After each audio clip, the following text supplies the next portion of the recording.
Hi, maing adlaw.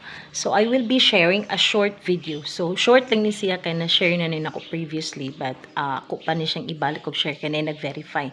Though, nagtagalog siya pero kasabot man po siya sa akong video nga Bisaya niya sa Gulag English. Okay. So, again, this is about incident report. So, first and foremost, dili ka makalimot pagsuwat sa pizza or date nga nahitabo ang incident. Kunya date pud nga nag-report ka kung kano sa na siya nag-report kay it might be nga ang incident na itabo previous day or different day sa imuhang pag-report. So okay, lahi ang date reported, lahi pud ang date that the incident happened. Okay, and the next is the time, specific time kano sa siya nahitabo.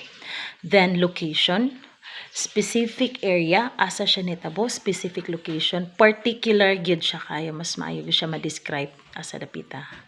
And then persons involved, kung kanang daghan ba sila or usa ba. And then the witness, lahi ang involved, lahi ang persons nga witness nimo. Okay, and the next dito na ka mo start nakagbutang sa description. Why what is happening or what is the incident.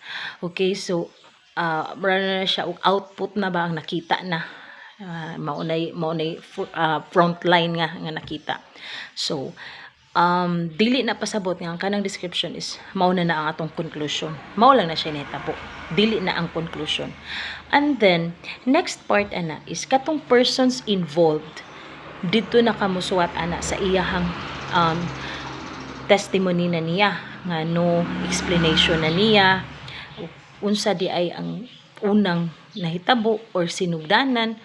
Okay, so sa iyang testimony it might be nga nag-mention siya og name, it might be nga naay laing tawo nga iyang gihinganlan kung anong nahitabo, or it could be nga emotions, it could be emotions nga kanang naglagot siya, mong iyang gibuhat, something ingon ana. So naanay nag-involve nga different factors, mauna na siya sa ihang explanation. Okay, and then ang witness nimo kung naa siya ma-testify, mas maayo imo isuwat sunod nga as per kani nga person nakakita, mauni ang iyahang nakitaan, mauni ang iyahang kanang naaktuhan nga nahitabo. So the actual nga scenario nga iyahang nakita, mao na siya sa witness. And then that would be the third. Again, first description kung ano tong nahitabo, unsay nakita, unsay nahitabo.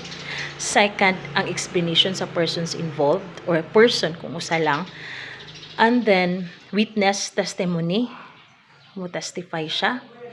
And then that's the time nga imuhang isumpay ang action taken, unsa ang inyuhang action nga gibuhat, unsay decision, or dili pag yun actually ang decision na hitabo kung unsay process nga inyuhang gibuhat para mo help or kanang ma-solve ang maong insidente, or unsaon siya nga kanang mahatagan nato og pagtagad ang maong